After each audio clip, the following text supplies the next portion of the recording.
Today I'm sharing what I eat each week to avoid inflammation. Nothing extreme, just the foods that I personally come back to because they make my body feel calm and supported. I am not a medical doctor, but I am a certified gut wellness coach, and everything I'm sharing is based on my own experience. One of these foods surprised me the most because it wasn't trendy or flashy at all. But once I made it a weekly habit, everything else felt easier. Almost everyone wants to start with supplements or spices, but this first food became the foundation that everything else builds on for me. I regularly include short-cooked meat stock, not bone broth, because that's what feels most gentle and supportive for my body. When I started having meat stock consistently, digestion felt calmer.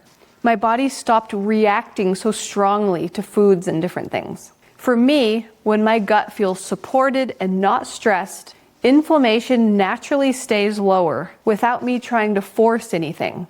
This is one of those quiet, behind-the-scenes foods that makes everything else work better. And supporting digestion alone wasn't enough. This next piece is really what helped my body stay calm week to week. Before we get to that, if you're looking for a step-by-step plan to start feeling better this week, be sure to grab my free Gut Reset Jumpstart Guide linked in the description below this video. Once digestion felt steadier, the next layer I focused on was balance. I like to include homemade probiotic foods regularly. Things like milk kefir, sauerkraut, and beet kvass. I don't overdo it, just small, consistent amounts woven into my week. This is also where I made a mistake early on by doing too much all at once. And that actually made inflammation worse for a while. Once I slowed down and focused on balance instead of intensity, my digestion felt smoother and my body felt less reactive overall. But this next habit required a bigger mindset shift for me. And once I made it, my body felt noticeably more stable. But before we get to that, leave me a comment and let me know which one of these foods surprised you the most.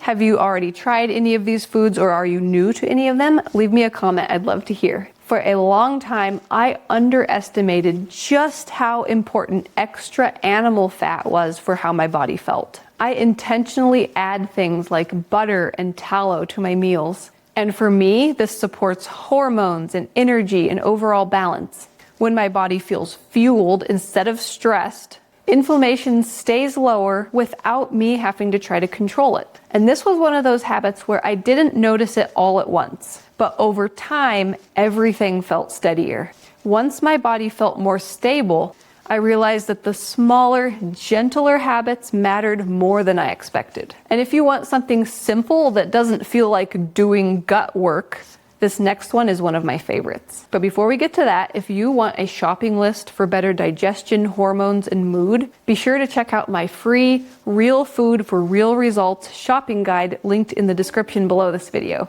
I regularly enjoy fresh ginger root, especially between meals. I love fresh ginger tea with a little raw honey, and I also add ginger to soups and other recipes. For me, ginger feels very calming and grounding. Ginger also introduces digestive fire into my system, which helps everything work better. It's one of those habits that doesn't feel like effort, but really supports how my body feels day to day. And this next addition isn't about fixing anything, it's about supporting the body once it already feels safer. I include turmeric in recipes where it makes sense without overthinking it. I don't see turmeric as a solution on its own, but just another supportive layer. When my body is nourished, balanced, and not stressed, these small additions help everything feel calmer overall. And this is where I've learned that inflammation stays low, not because I'm doing more, but because my body feels supported enough to do what it was meant to do. And if you're feeling overwhelmed right now, the one food I recommend starting with might not be what you are expecting. So for me, the starting point was meat stock. From there, everything else layered in naturally. You don't need to change everything at once. Start with one supportive food at a time, stay consistent, and let nourishment do the heavy lifting. And if you want to make some easy food swaps that reduce cravings, inflammation, and brain fog, be sure to check out my free Easy Real Food Swaps guide linked in the description below, along with my free Gut Reset Jumpstart guide and my free Real Food for Real Results shopping guide and you can find all of those down in the description below this video. Now that you know what I eat each week to avoid inflammation, you might be wondering how you can make one of the most powerful probiotic foods at home. But how do you do that? It all starts by watching this video here next, because when you pair what you're about to learn here with what you learned in this video, it's so much more powerful. Thank you so much for watching, and I will see you in the next video. Bye.